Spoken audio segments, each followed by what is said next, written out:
Shalom, shalom, boa tarde. Hoje nós estamos no dia 27 de Iyar, do ano 5782. É o dia 18 de maio de 2023. É a tarde com a Torá, trazendo a Parashá da semana e as suas leituras diárias.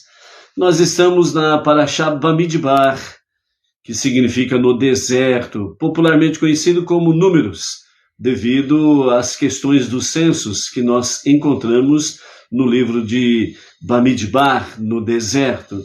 E também estamos aí na primeira porção do quarto livro da Torá. Nós estamos iniciando o quarto dos 5 livros da Torá para estarmos refletindo sobre os aprendizados, lições, para com o nosso irmão mais velho, o povo judeu, onde nós estamos aí nos conectando cada vez mais para podermos aprender as ricas lições. E nós temos aqui em Bamidbar, a primeira porção do quarto livro, Números, exatamente lições a aprendermos com referência às 12 tribos de Israel, pois o quarto livro ele começa exatamente com os censos, e nós vimos aí as 3 primeiras sequências, do povo judeu, e esse é o aprendizado que nós temos diante de nós. Hoje é quinta-feira, é o 5º dia da semana, é o 5º dia para o Shabat. Então, nós estamos hoje na nossa quinta leitura, e a nossa quinta leitura está no capítulo 3 de Números, Bamidbar, a partir do versículo 14, e nós vamos até o verso 39, Hoje temos aí o censo dos levitas, Então, os levitas são contados separadamente do resto do povo, ou das tribos, das 12 tribos de Israel.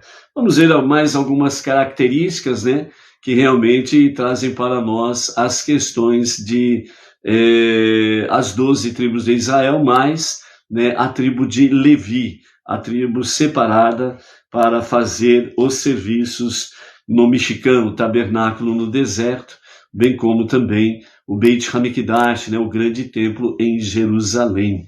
Baruch Hashem, ok? Estamos aí com a Ângela Rodrigues, e o Arlan Tavares, da cidade de Pacatuba, lá no Ceará. Temos aí o Roberto Andrade, Paraguaçu Paulista, que também está conectado aí já, no começo da nossa live aqui. E não posso esquecer, da nossa querida Edna Pagrace Marmol, que está aí diretamente, sempre conectada. É a número 1, na poltrona 1, em A Tarde com a Torá, Baruch Hashem por isso. Ok? Então, amados, o que nós temos diante de nós na nossa Parashá da semana, que estão sempre conectados com as 12 tribos de Israel, e hoje nós temos aí a questão de evitar a discórdia ou evitar confusão, que o nosso Rebbe Menachem Mendel traz para nós com respectivo, os levitas e as demais tribos de Israel, e também sobre a questão da moradia de Deus, Esse mundo precisa ser transformado na moradia de Deus. Nós temos diante de nós, dentro da palavra dos nossos sábios, com referência, as divisões, as sequências, das divisões das tribos de Israel.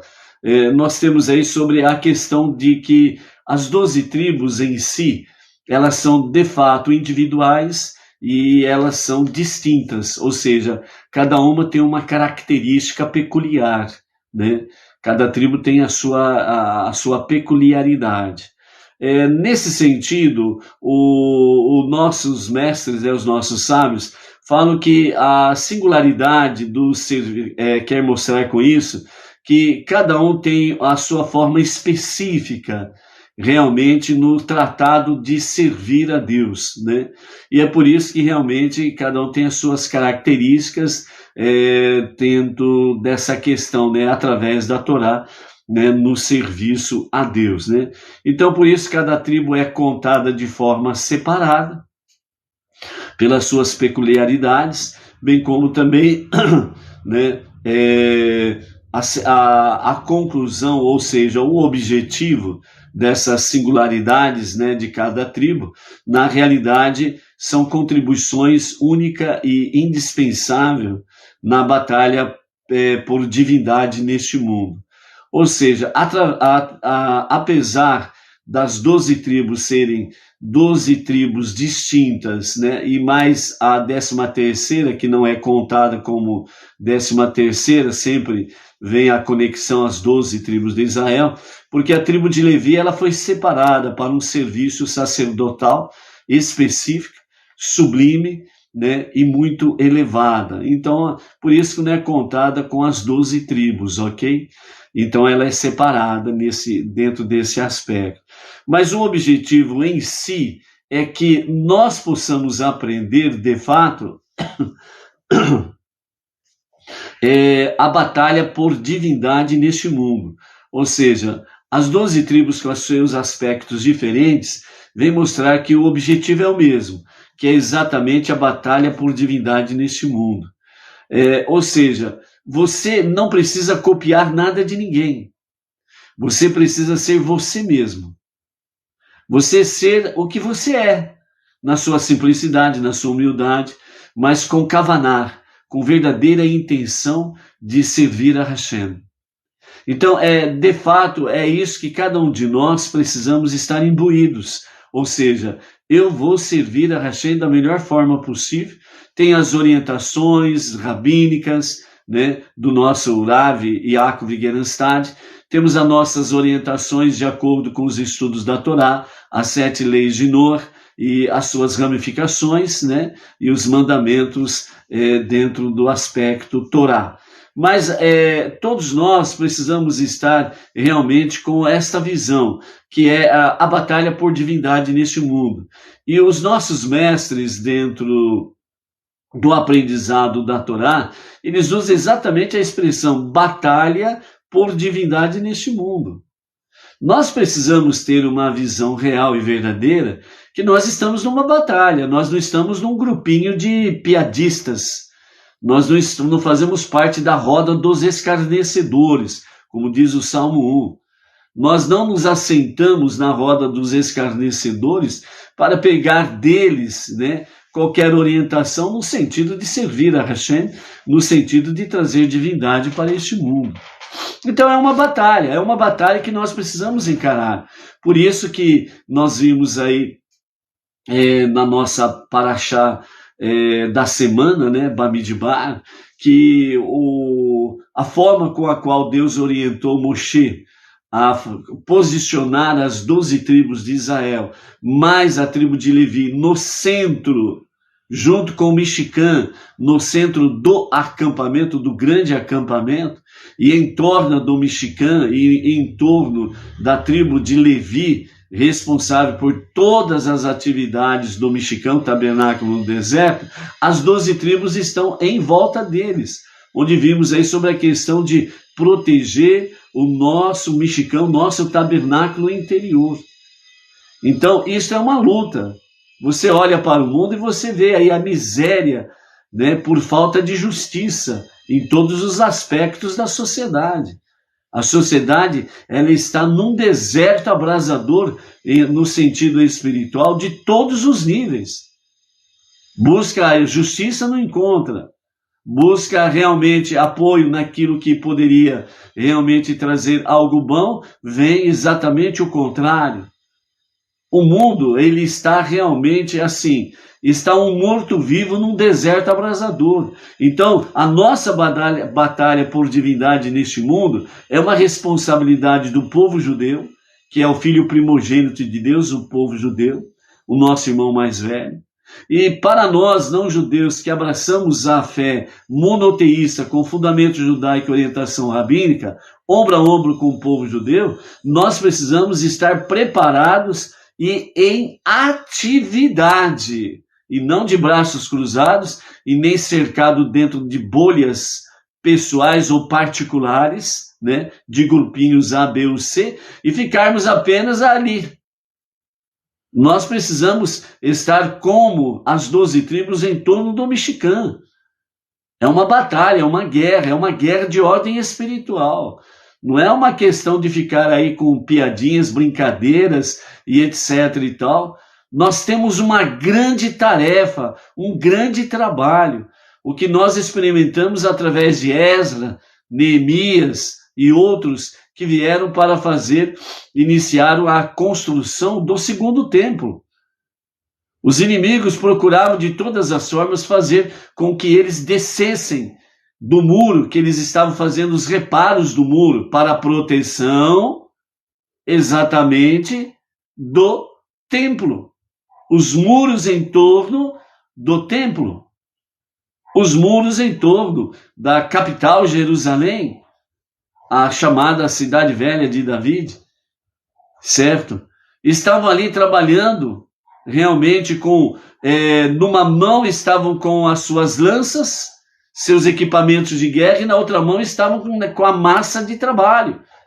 A massa, os tijolos, para fazer os reparos dos muros, mas sempre prontos em atividade, caso necessário fosse deixar os tijolos e a massa, ou a argamassa, né, para juntar os tijolos e partir para a batalha, já estavam prontos. E quando os inimigos tentaram, né, desce daí, vem aqui conversar conosco, qual foi a resposta deles? Não podemos descer. Olha a expressão, descer. Por quê? Porque nós estamos numa grande atividade, nós estamos num trabalho muito importante. E nós não temos tempo de descer do muro, nós não temos tempo de descer da santidade divina, né, do serviço sublime a Deus, para ficar com conversa mole. Então a nossa batalha por divindade neste mundo é 24 horas por dia e mais alguns minutos, para não sobrar nenhum segundo para as 24 horas, para não ter brecha. Então, a Bamidbar no deserto vem trazer para nós o potencial realmente de cada tribo, na qual nós aprendemos com cada tribo as suas peculiaridades, mas o objetivo é pôr divindade neste mundo, é trazer a divindade neste mundo. Então nós não podemos parar, nós não podemos descer, entre aspas, descer do muro, porque nós estamos num trabalho muito sublime, muito importante.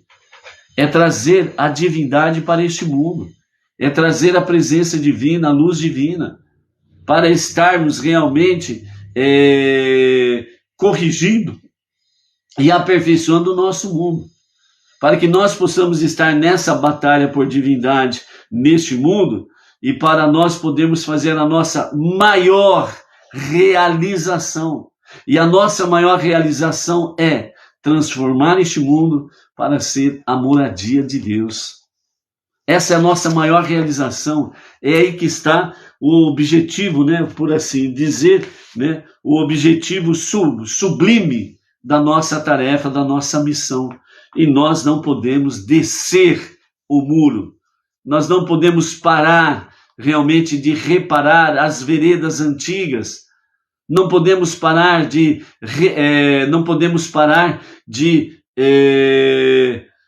bloquear, né, os muros nos seus pontos em que estão trincados, rompidos. Nós precisamos solidificar o muro, ou seja, nós precisamos solidificar o cotelo, o muro de proteção como um escudo. E a Torá é o nosso escudo. A Torá, seus mandamentos, as 7 leis de Noé e as suas leis, seus preceitos, são para nós, de fato, este escudo, para nós podermos avançar na batalha e trazer mais divindade para este mundo. A luz, ela não guerreia com as trevas. Sabia disso? A luz, ela não guerreia contra as trevas. Sabe por que a luz não guerreia contra as trevas? Porque onde a luz chega, as trevas se dissipam, não tem briga. A luz dissipa as trevas por si só. E esta é a nossa tarefa, trazer mais luz divina, trazer mais presença divina. E onde nós trazemos luz divina, as trevas se dissipam, porque elas não suportam a luz. Por isso, antes de nós emanarmos luz divina, as trevas, elas procuram realmente trazer suas mensagens com seus mensageiros de diversas formas, muitas vezes até travestidos de monoteístas, né? Para que nós desçamos do muro e sentamos numa rodinha e ficamos aí com um bate-papo furado, perdendo tempo, ajudando com que as rupturas do muro possam aumentar em vez de serem reparadas as suas brechas. E é por isso, disse Neemias, Esdras e outros que estavam fazendo como diz, estavam reconstruindo os muros em torno do Beit Hamikdash para a construção do segundo templo, né? Estavam reparando, né, as suas brechas, porque houve um rompimento, e nesse rompimento o povo saiu e foi levado escravo para, foram levados, né, para a Babilônia, né, o primeiro exílio, que é o exílio babilônico, porque as suas veredas, as suas muralhas foram rompidas, né, a Torá foi corrompida, e aí trouxe realmente uma grande destruição. E nós estamos, como diz o nosso Rebbe Menachem Mendel, nós somos a geração privilegiada desta última hora. Então, por isso, realmente, não há tempo a perder. Precisamos estar aí, né, em frente, avante. Hoje, a nossa contagem do Homer é o dia 42. Estamos na sexta semana da contagem do homem, e hoje é o 7º dia. Então, dessa forma, nós estamos completando até o pôr do sol, 6 semanas da contagem do homem. Vamos lá? Hoje é o dia 42, ou seja, 6 semanas do Homer. Vamos juntos? Hoje é o dia 42, ou seja, 6 semanas do Homer. Estamos completando a 6ª semana da contagem do homem para a cura das nossas emoções, bem como também, né, para o refinamento da nossa personalidade, ok? Então, para a nossa reflexão, hoje nós estamos em Marhut Shebeyesod, que significa nobreza na vinculação. Vamos para as reflexões. O vínculo deve intensificar a nobreza da pessoa, deve nutrir e fortalecer sua própria dignidade e a dignidade daquele com quem você se relaciona, né? Então é o vínculo, é criar realmente um vínculo, uma conexão, uma ligação entre você, né, e a pessoa que é o receptor do seu exercício de amor fraterno, né? Seja qual for o nível.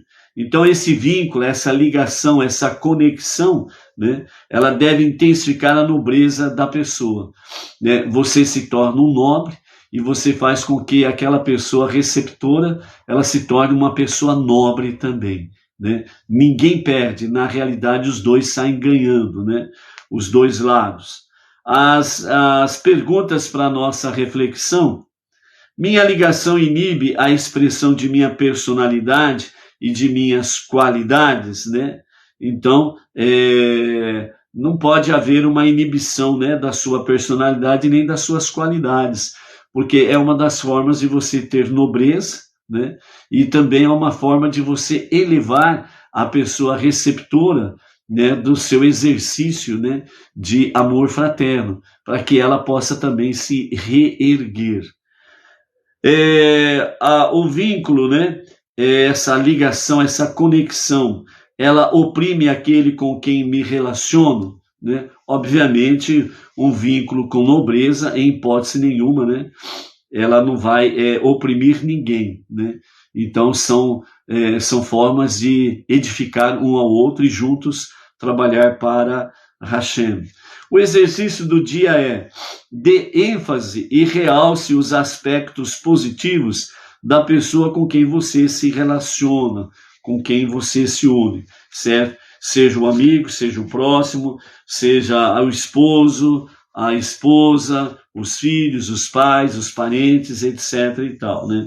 Então, é de fato um vínculo, né, na nobreza, né? Então, por isso, sem sombra de dúvidas, precisamos estar aí dentro desse aspecto, né? Nobreza na vinculação, né? Você ser uma pessoa nobre e você fazer com que a outra pessoa ela também se sinta nobre, né? E aí nós estamos realmente fazendo a vontade divina, ok? Nós estamos aí dentro da nossa quinta aliá, que é exatamente capítulo 3 de Números, a partir do versículo 14 ao verso 39, onde nós temos aí o censo dos levitas, né? Então aí nós temos a peculiaridade da tribo de Levi, que é completamente separada para o serviço de Hashem, ok? Então, dentro desse aspecto, nós temos vistos aí a primeira sequência, né, da separação das tribos das 12 tribos de Israel. Então, nós vimos lá, né, Reuven, Shimon, Levi, Yehudá, Dan, Naftali, Gad, Asher, Isahar, Zebulun, Beniamim, Efraim e Menashe, que são as duas tribos de José, que pelas bênçãos recebidas, José ele seria contado em duas tribos, né? Então José está dentro de Efraim e Menashe, ok? Então nós temos aí nessa sequência aqui, né, em que as tribos, né, elas foram separadas, né, em ordem de nascimento, né, e foram contados, né, a partir dos 20 anos de idade até 60 anos, né, como nós estamos vendo na nossa paraxá da semana. Então, Ruben, né, ou Reuven, Shimon, Levi, Isahar, aliás, Levi e Yehudá, mais Isahar, né, e Zebulun, são as 6 tribos que têm como a sua genitora Leia, né, a Leia que deu 6 filhos a Iacov, né, e depois tanto Rachel como a Bilá e Zilpá, né, as servas de Raquel e Leia, né, cada uma deu 2 filhos, né, para Iacov, e aí então temos esse aspecto aí das tribos de Israel, ok? A Reuven está localizado, né, no acampamento ao sul, né? Mas o que nós queremos focar aqui é sobre a questão do símbolo da bandeira de cada tribo no dia de hoje, né? Então, Reuven, o símbolo da bandeira é a flor de jasmim. A Shimon, o símbolo da sua bandeira é a cidade de Shechem. Levi, né, a tribo sacerdotal, obviamente o símbolo da sua bandeira é Urim Vetumim. E Yehudá é o leão, né, o leão de Yehudá, muito falado em todos os segmentos religiosos por aí. E é exatamente o símbolo da sua bandeira. Dan tem como símbolo da bandeira exatamente a cobra, né, de Dan. Naftali, o seu símbolo é a gazela. Gad tem o seu símbolo como acampamento militar, né, devido à sua força, destreza. Asher é a oliveira na sua bandeira. Isahar é o símbolo do sol e lua. Zebulun tem como símbolo um navio, né? Beniamim é o lobo. Efraim é o touro. E Menashe é um grande reem, né, que é um grande animal bovino com chifres, né? Então o símbolo de Menashe é um grande animal bovino com chifres, né? E depois, no momento oportuno, vamos falar aí sobre, né, o significado um pouco mais profundo desses símbolos em cada bandeira, ok? Baruch Hashem. Então agora, dentro do censo dos levitas, né, nós temos aí o aprendizado, né, a partir do versículo 14, capítulo 13, né? Quem que está por aí? Temos aí a Miriam Barros, de Brasília, a Edina Silva, né, de Bauru, Sinagoga Benei Noar, Bauru, a Eunice Bezerra Loretti, lá de Rio de Janeiro. Temos a Genesi, é isso mesmo? Deixa eu ver aqui. Oi. Temos aí a Genesi de Londrina, Paraná. Temos também o Rodrigo Gomes e família aqui de Bauru, que está aí nos primeiros passos aí junto conosco, né? Temos aí, quem mais? Opa! O casal, né? O Ronaldo Pereira e Maristela Maciel, da cidade de Raul Soares, Minas Gerais. Temos aí a Chesca Matos e Luciano, da cidade de Eusébio, Ceará. O Arlan Tavares e a Ângela já citamos aqui, né? Baruch Hashem, né?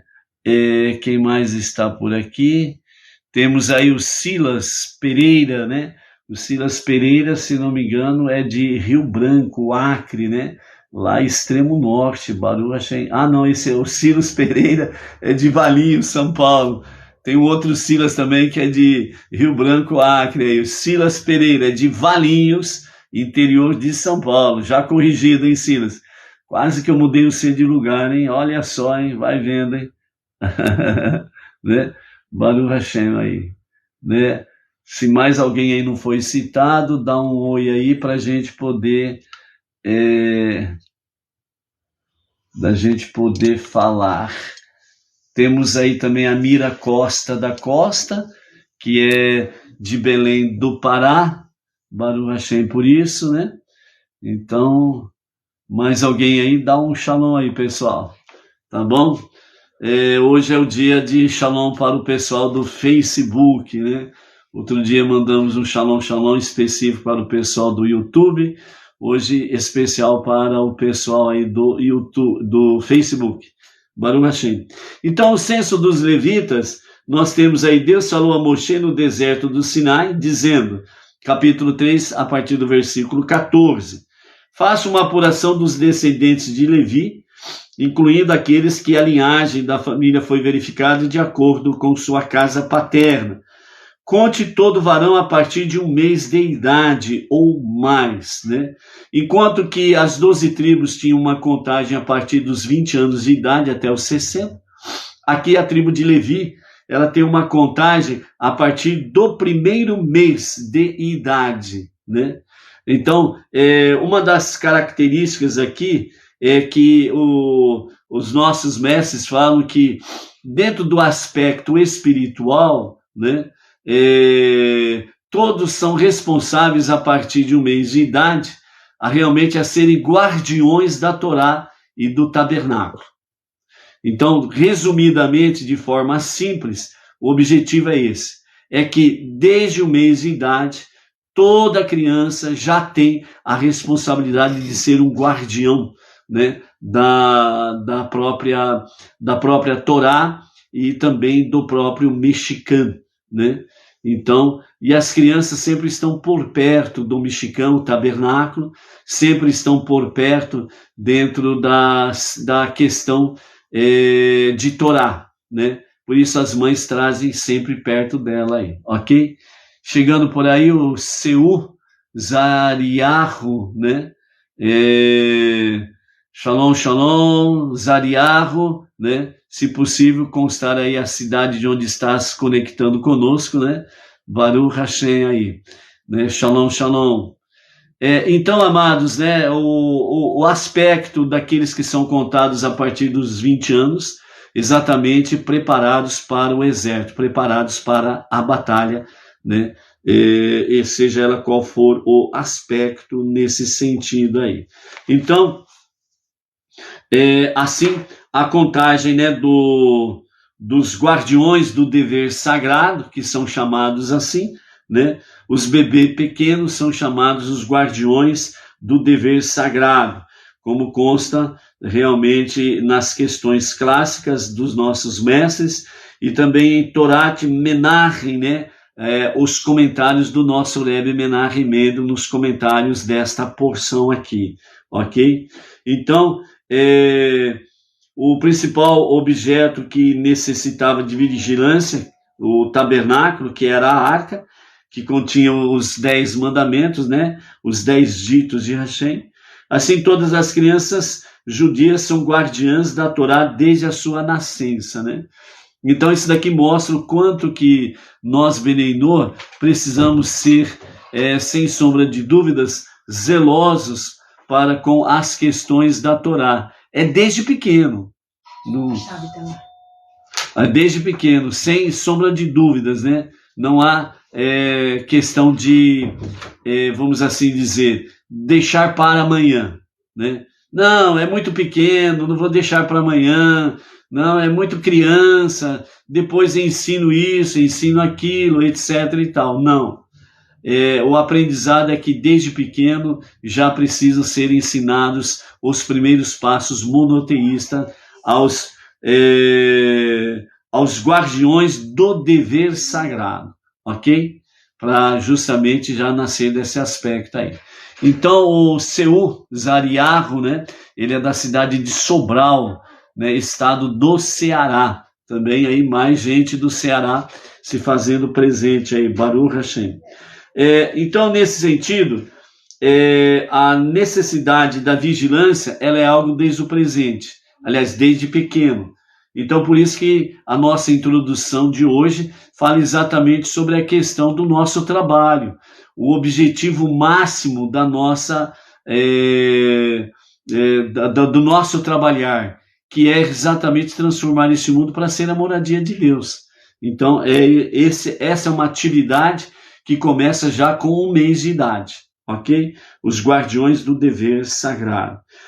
O Rabi Yehoshua ben Hanania tornou-se um grande sábio, segundo os nossos mestres falam, porque sua mãe colocou o seu berço na sala de estudos para que ele pudesse ouvir as palavras da Torá desde pequenininho. Desde o mês de idade, né? A mãe do Rabi Yehoshua ben Hananiah, né? Segundo consta no Talmud Yerushalmi, né?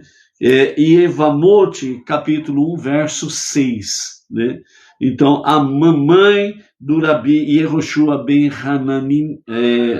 Hananiah, né? Ela teve essa preocupação para que o seu pequeno já pudesse ouvir já com 1 mês de idade, né, na sala de estudos, onde eram feitos os estudos, né, o seu marido na responsabilidade, junto com outros varões, outros pessoal da comunidade, né, judaica na sua localidade, já pudesse estar ouvindo desde cedo os estudos da Torá. Então, essa é uma realidade. Lembremos que é provado cientificamente que até os 5 anos de idade, toda criança, numa linguagem dentro da técnica informática, né? O seu cérebro, a sua inteligência é um HD zerado, virgem. Então, até os 5 anos de idade, tudo aquilo que a criança vê, ouve, ela vai gravando. O seu HD vai sendo gravado dessa forma aí. Então, por isso, se a criança ela cresce num ambiente negativo, a sua proporção de ser negativa é muito grande. Se ela nasce num ambiente medíocre, onde realmente os seus pais, a sua família, não estão aí com nada, então essa criança vai crescer exatamente sem compromisso, sem responsabilidade. E depois torna-se uma grande dor de cabeça. Mas onde uma criança nasce e cresce realmente num ambiente de compromissos, responsabilidades, seriedade, vai aprendendo desde pequeno que brincar é brincar e coisa séria é coisa séria, então ele vai se tornando de fato uma uma criança responsável, um adolescente compromissado realmente em seguir os bons ditos que aprendeu desde cedo na casa paterna, né? E assim sucessivamente.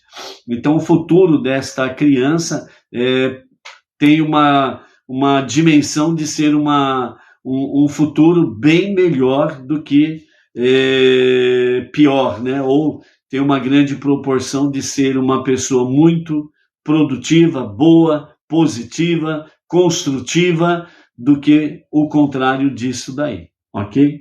Então, por isso, o exemplo é citado aqui dentro desse aspecto, com a questão de Hananiah. Rashi também ele nos fala sobre essa questão, né, de 1 mês de idade para frente. Ele diz, né, os levitas, contudo, acamparão em torno do tabernáculo do testemunho. E deste modo, os levitas guardarão o tabernáculo do testemunho, né, como está lá no capítulo 1, verso 53, que nós já vimos. Daqui aprendemos que os levitas vigiavam o tabernáculo simplesmente com sua presença física ao redor dele. Então, assim, a tribo de Levi seria como que uma parede humana em proteção ao Mishkan, o tabernáculo no deserto.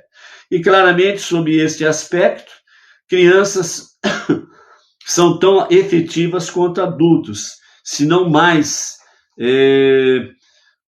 por alguns detalhes, né, que os adultos pretendem nesse sentido aí.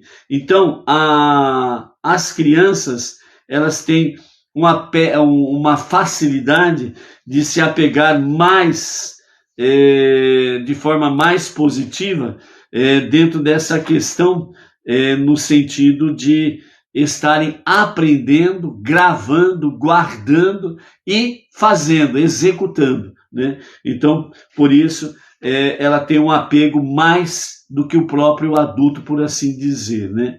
Então, o acampamento para trabalhar, né, no tabernáculo, né, os adultos que estavam ali efetivamente, enquanto as crianças sempre ficariam acampadas em torno do tabernáculo. Então, as crianças estariam em torno do tabernáculo, né, já aprendendo a salvaguardar o tabernáculo. Então, isso vai trazer para elas o quê? O compromisso, a responsabilidade de preservar o monoteísmo. E nas atividades dos adultos que eles vão vendo e convivendo no dia a dia, então as crianças vão crescendo dentro de compromissos e responsabilidades. Isso significa dever. O dever vem antes do direito. Por isso que nós temos uma geração esquisita por aí, porque estão todos procurando direito. O meu direito, qualquer coisinha, o meu direito, mas é meu direito. Mas o dever ninguém quer saber de nada. Então por isso que nós temos aí uma confusão. É meu direito. E nós vemos aí tantas ideologias, né? Porque é direito. Mas e o dever, onde que foi? O dever jogaram na lata do lixo. Então hoje nós temos uma geração aí que não fala de deveres, só direitos. Então o filho briga com o pai e com a mãe, por quê? Porque, mas é meu direito. Por que ele está aprendendo isso? Onde ele está aprendendo isso? Se dentro da casa se aprende deveres, compromisso, responsabilidades. Mas ele vai para o mundo lá fora, vai dentro de escolas onde muitas são de ideologias e militâncias políticas, onde só ficam batendo na tecla, olha, é seu dever, o seu pai e a sua mãe têm obrigação de, aliás, direito, né? O seu pai e sua mãe têm obrigação de satisfazer os seus direitos, mas ele não tem o dever de dizer para papai e mamãe, sim senhor, sim senhora. Eles não ensinam que eles precisam respeitar os pais, porque respeitar os pais significa bênção e proteção divina. Então nós vemos aí uma geração, uma juventude, infelizmente, numa boa parte, totalmente corrompida, onde obrigam seus pais a satisfazerem, entre aspas, os seus direitos, né? E os pais têm sofrido com essa questão aí. Então, guardiões do dever sagrado começa-se desde cedo, desde pequeno, ok? Então esse é o aspecto nesse sentido aí. Então Rashi, ele traz para nós aqui, dentro de todo esse complexo todo, o que nos fala sobre o verso 29 também.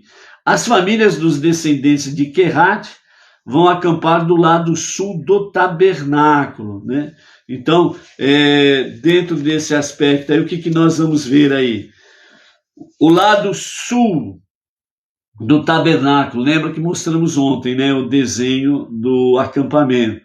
Então, no lado sul, Querate, ele vai estar acampado do lado sul do tabernáculo, e ele vai estar ali vizinho, exatamente, das tribos de Reuven, Shimon e Gad. Lembrando que um dos descendentes de Querate é Korah, ou Coré, que vai liderar uma grande revolta contra Moshe. Então aqui o que os nossos mestres querem trazer para nós é o aspecto sobre vizinho. Por isso que uma das preces nossas aí da manhã, onde diz aí, né, livra-me do mau vizinho. Essa é uma prece que você precisa fazer todo dia. Livra-me de um mau vizinho, porque um mau vizinho é um tormento. E dependendo do grau, vai fazer igual Korah, né, o Coré, vai exatamente influenciar de uma forma a se rebelar contra a vontade divina. Então aqui Rashi ele comenta que os descendentes de Querate estava a divisão de Reuven, que acampava ao sul. Ai do perverso e ai do vizinho, né?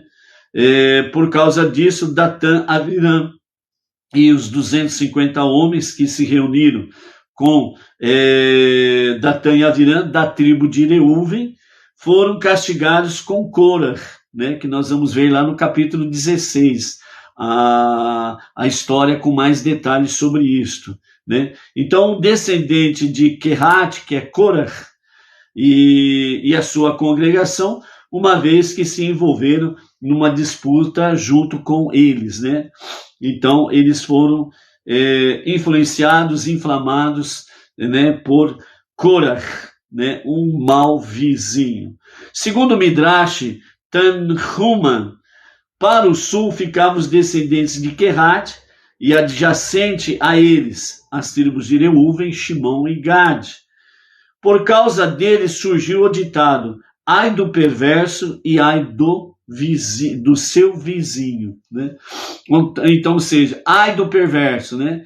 Que significa só tem dores para o perverso. E ai do vizinho do perverso, porque o vizinho vai sofrer também, né? Por causa do perverso. Porque um vizinho ruim é bicho feio, como diz o outro, certo? Um vizinho ruim. Eita dor de cabeça quando você tem um vizinho ruim, não é verdade? Agora, se o vizinho, ele dá margens para ouvir, né, esse vizinho ruim, esse mau vizinho, aí então, ai do perverso e ai do seu vizinho. Aí a coisa fica pior ainda, mais do que está. Pois essas 3 tribos eram vizinhas de Korah e a sua congregação, e foram destruídas com ele como resultado da sua disputa, né? Que nós vamos ver aqui no capítulo 12 e 16, sobre essa briga toda aqui, que Korah, um mau vizinho, traz realmente difíceis situações. O Midrash Rabbah, ele fala que as 3 tribos ao sul, que eram adjacentes a pessoas briguentas, né, foram destruídas com elas. Sobre elas é dito, né, ai do perverso e ai do vizinho. Quem eram os briguentos? Korah, filho de Itzahar, filho de Querate. Como Reuven, Shimon e Gad eram vizinhos, portanto eram adjacentes a ele, então eles todos eram briguentos. Lembrando que faz parte aqui do acampamento de Reuven, Shimon, né? Shimon, que é o briguento, né? Shimão, ele não tinha estupim curto, era estupim para dentro, né? Então imagine aí. Então, o mau vizinho Korah, junto com os briguentos Reuven, Shimão e Gad, formaram uma parceria que acabaram se rebelando contra a autoridade de Moshe, e aí vem realmente as péssimas consequências, né? Então, os nossos mestres ensinam para nós, né, dentro dos comentários de Irash, que traz para nós os comentários do Midrash Tanhuma e Midrash Rabbah, né, sobre essa questão. Então, nos fala que as diferenças, né, sobre essas questões aqui envolvendo os briguentos. A primeira delas é as partes envolvidas e a segunda delas a descrição da influência de Korah. A primeira, as partes envolvidas, Rashi escreve que só um grupo relativamente pequeno da tribo de Reuven foi influenciado por Korah, Datã e Avirã e os 250 homens seguidores de Korah. Por outro lado, o Midrash Tanhuma e o Midrash Rabbah sustentam que a influência de Korah como um vizinho ruim se estendeu a toda a tribo de Reuven, como também as outras tribos daquela divisão de Reuven, Shimão e Gad. Então, o mal proliferou, que nem uma contaminação de uma bactéria. A segunda questão é a descrição da influência de Korah, que diz assim: segundo o Midrash Tanhuma, somente enfatiza que os vizinhos de Korah foram punidos com ele. Essas três tribos eram vizinhas de Korah e a sua congregação foi destruída com eles, como resultado da disputa contra Moshe. Rashi, por outro lado, ele mostra como Korah realmente causou o pecado de seus vizinhos, a causa de seu castigo posterior. Esta tribo foi envolvida na disputa junto com eles. E o Midrash Rabbah dá ênfase à influência de Korah sobre eles em um nível maior. Como Reuven, Shimão e Gad eram adjacentes a ele, eles todos eram briguentos. Então, já Rashi, segundo o Midrash, né, Rabbah já generaliza, né, todos eram briguentos. Eles se tornaram briguentos de forma geral, além daquela disputa em particular. Korah, Datã, Avirã, os 250 homens, e Rashi fala que alguns, né, da tribo de Reuven que se somaram a Korah, né? Então, a explicação de Rashi dentro desse aspecto traz para nós, né, alguns aspectos nesse sentido para a nossa reflexão, dizendo: uma associação circunstancial, que é o primeiro caso que ele fala para nós. O segundo caso é uma transformação de personalidade. E o terceiro caso, um catalisador para qualidades latentes, né? Então, aqui nesses três aspectos, Rashi traz para nós as características que pode fazer uma conexão com Korah, dependendo da posição que as tribos estavam, de Reuven, Gad e Shimon, né? É citado, né, Reuven, porque o acampamento é de Reuven, traz o nome de Reuven, mas envolve as três tribos, ok? Então, sobre a transformação da personalidade, Rashi ele comenta que, alternativamente, uma pessoa pode genuinamente afetar o seu vizinho, influenciando o seu comportamento gradualmente, até transformar a sua personalidade. Então, nesse primeiro aspecto, Rashi diz que pode, sim, haver uma transformação da personalidade do vizinho, no caso de Korah e o acampamento de Reuven. Um mau vizinho, um vizinho ruim, ele pode, sim, aos poucos, influenciar e transformar a personalidade do seu vizinho. Antes aquele vizinho era muito bom, não sei o que aconteceu com ele, de repente esse vizinho ficou ruim. Também pudera, né? Você viu quem que é o vizinho dele? Acho que muitos já ouviram essa expressão ou comentários nesse sentido, né? Depois que aquele vizinho mudou do lado dele, acabou o nosso amigo, aquela família não é mais amiga nossa. Só fica com aquele vizinho novo que chegou, e eram pessoas tão bacanas, tão joias, né? E de repente viraram aí, né, um pessoal briguento, sempre arrumando confusão, alguma coisa. Então esse é o primeiro aspecto que Rashi traz, transformação da personalidade. O segundo, um catalisador para qualidades latentes.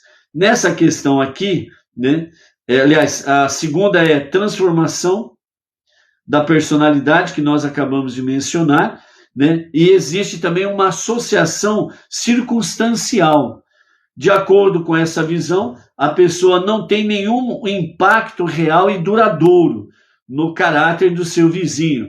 E a única consequência é que o vizinho pode se beneficiar ou sofrer por estar próximo a ela, né?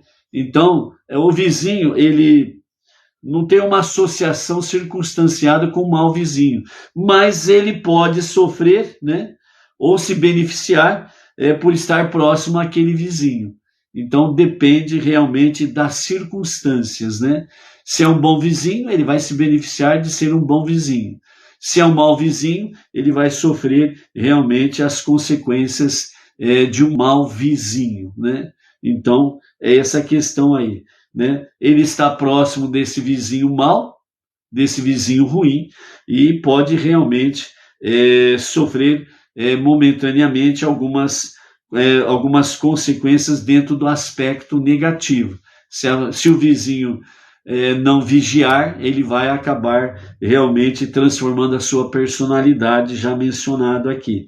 E o terceiro é um catalisador para qualidades latentes. Ou seja, essa terceira possibilidade aqui se assemelha exatamente ao próprio caso da transformação de personalidade, onde há uma influência notável entre vizinhos, né? É assim com o vizinho, né? Então vive ali na cerca, batendo papo, falando da vida dos outros, né? Chega ali no portão e começa a conversar no portão, coisas negativas, né? E o vizinho vai dando ouvidos, aí daqui a pouco abre o portão, já entra na varanda, né? Ou ali na garagem e continua com uma conversação, aí daqui a pouco já está dentro da casa e aí continua a péssima influência e aquela casa vira um inferno, ok? Então é preciso tomar cuidado com esses aspectos, com essas questões, né? Vizinho ruim é problema. Abriu a porta, acabou, né? Que nem aquele velho ditado, né? Quando o camelo coloca a cabeça para dentro da tenda, a bagunça e a destruição da tenda é uma realidade. Porém, né, essa influência notável entre vizinhos difere no que diz respeito a dar ao vizinho boas ou más qualidades. De acordo com essa opinião, a pessoa somente revela características do caráter de seu vizinho, fazendo-as aparecer, né? Aqui, um elemento da providência divina entra em jogo. O fato que foi orquestrado nos céus de que esses dois vizinhos deveriam viver em proximidade é um sinal de que eles merecem um ao outro, como que por dizer que eles compartilham disposições semelhantes, ideias iguais, posições negativas iguais, né? Na realidade, o vizinho dentro desse aspecto aqui só precisava de um gatilho, pá, ser disparado para mostrar a realidade do seu interior. Então, nesse terceiro aspecto aqui, que é um catalisador para as qualidades latentes, né? Então, um vizinho ruim chegou ali no pedaço para mostrar quem realmente é aquele vizinho ali, aqueles que estavam morando ali já. Não era nada boa, não, era tudo pessoa mesmo do briguento, do time dos briguentos, né? E aí, misericórdia, né? Então, por isso, né, a providência divina fez com que um morasse ao lado do outro, né? Então, se você não tem esse catalisador, né, mostrar o seu lado ruim, então é bom fazer preces para que o Eterno te livre do mau vizinho. ok? Então, Rashi, ele sustenta que um vizinho ruim pode transformar a personalidade do outro para pior. Então, por isso, né, se você não quer ser uma pessoa do mal, então corte o mal pela raiz. O seu vizinho é ruim, não entra nessa inocência aí não. Eu preciso transformar o meu vizinho. Eu preciso ser piedoso com ele. Eu preciso ser paciencioso com ele. Vai, bota essa paciência no capim para o burro comer e ele vai embora. O mau vizinho, ele tem por objetivo destruir a tua vida e a vida da tua família. E se você for mole com ele, ele vai te atropelar. Se você dar vazão para ele entrar dentro da tua casa vai virar um inferno, sim. E a sua inocência acabou alimentando o inimigo. Então nós precisamos tomar cuidado da nossa inocência não alimentar o inimigo contra nós mesmos. Então você fica numa inocência, não, coitadinho do meu vizinho, pobrezinho dele, ele é ruim assim, mas não é por vontade dele, ele é ruim assim por causa da circunstância, eu preciso ter paciência com ele para transformar a vida dele. Vai você e ele para o buraco. E você leva junto com você a sua família. Quem já teve alguma experiência, né, pode falar até com melhor noção do que aquilo que Rashi está comentando aqui, que nós estamos comentando. Pessoas que tiveram realmente um mau vizinho e que trouxe para ele uma convivência familiar péssima. Até então viviam bem, mas de repente começaram a brigar. Mas por que nós estamos brigando? O que aconteceu? A gente vivia tão bem até aqui, até essa vizinha entrar na nossa casa, a gente vivia bem. O que está acontecendo? O mau vizinho entrou na sua casa, começou a fazer inferno na tua vida. Corta o mal pela raiz para você ver. Você vai voltar a ter paz dentro da sua casa, com a sua família. Ô vizinho, você está chegando aqui para quê? O que você quer? Não, vem aí bater um papo com a sua esposa. Você vai bater papo lá na China. Aqui não. Vai cuidar da tua vida. Da minha família cuido eu. Tanto o homem como a mulher pode muito bem mandar o mau vizinho lá pro lugar dele. Lá pro esquinto. Vai cuidar da sua vida. Vai. Aqui não. Aqui você não vai fazer inferno não. Tchau e benção, rapaz. Não seja mole. Não seja, como diz, inocente com um vizinho ruim. Você vai se explodir todo. Entendeu? Então, a boa educação é para quem merece. O rigor da boa educação é para quem merece ser repudiado. A porta da casa é serventia. Do mesmo jeito que você entrou por esse portão, pode sair. Tá aberto o portão, meu filho. Tchau. Nesse espírito aí, você não precisa mais voltar aqui, não. Tchau. Acabou. Você corta o mal pela raiz. Aí você vai ver como que muda a atmosfera, a aura da sua família, da sua casa. O mau vizinho é para destruir realmente a família. Tome cuidado com isso daí, certo? Então, por isso, né, Rashi, ele acha que o efeito de um vizinho ruim é muito mais profundo. Não pôde entender que a influência negativa de Korah tinha se tornado algo mais do que a Torá tenha documentado explicitamente. Assim, Rashi conclui que somente uma pequena parte de uma só tribo, Reuven no caso, foi afetada por Datã, Avirã e os 250 homens que seguiram eles junto para a rebelião com Korah, né? Então a diferença entre bons e maus vizinhos, comenta o nosso Rebbe Menachem Mendel e Rashi, né? Ele cita Rashi, parece ser problemático se formos ler o comentário dele sobre o versículo 38. O versículo 38 do capítulo 3 diz assim: acampando em frente ao tabernáculo, em frente à tenda da reunião a leste, estavam Moshe e Arão e os seus filhos, que são os guardiões dos deveres do santuário, deveres para os quais foram nomeados para realizar em nome dos filhos de Israel. Qualquer pessoa não autorizada que se aproximasse para participar dessa tarefa deveria ser morta.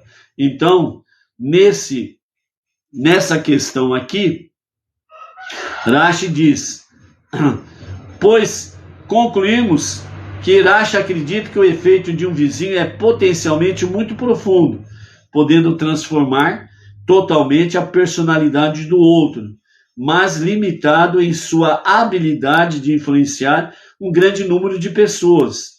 Mas em seu comentário, né, Rashi fala, né, escreve que Moshe, Arão e seus filhos conseguiram afetar 3 tribos inteiras, que eram seus vizinhos, a ponto de transformá-los em grandes estudiosos da Torá. Quem eram os vizinhos de Moshe e Arão na posição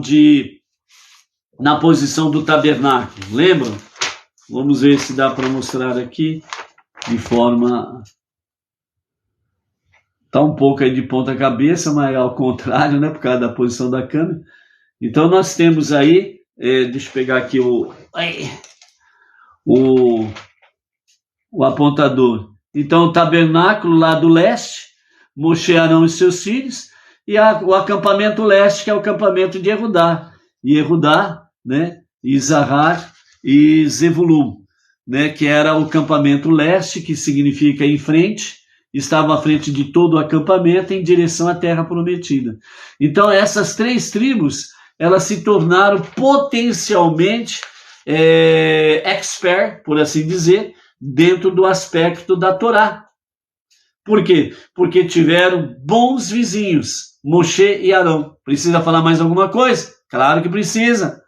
Um bom vizinho, a sua tendência é procurar influenciar de forma positiva os seus vizinhos.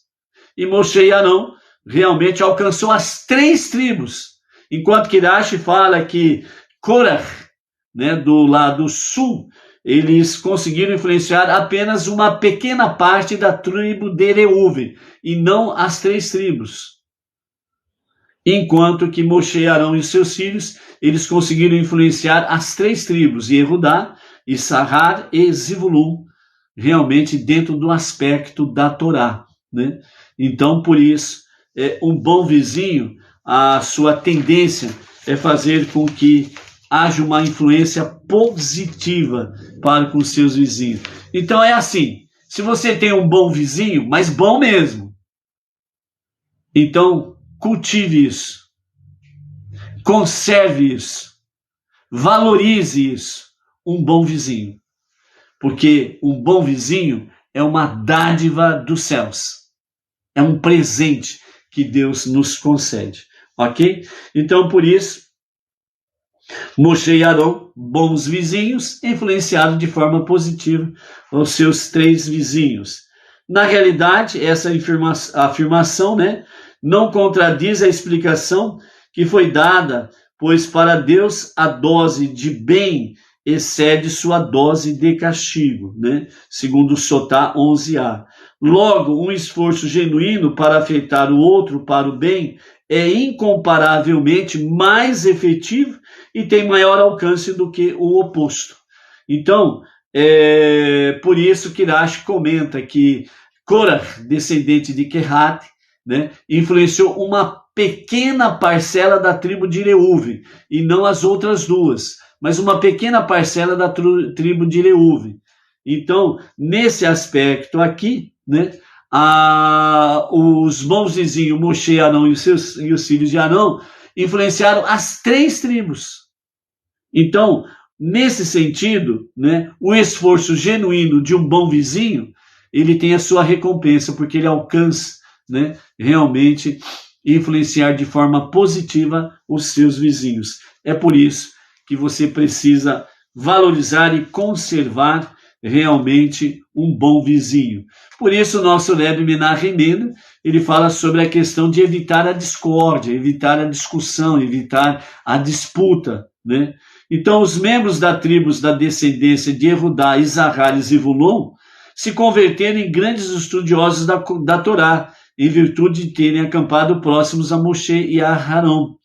A tribo de Reuven, ao contrário, acampou do mesmo lado do Michican, que o clã levita, ao qual pertence Korah, primo de Moshe, e por isso terminou sendo arrastada ao motim liberado por ele contra Moshe, como nós iremos ali ver no capítulo 12 e 16 sobre o fato.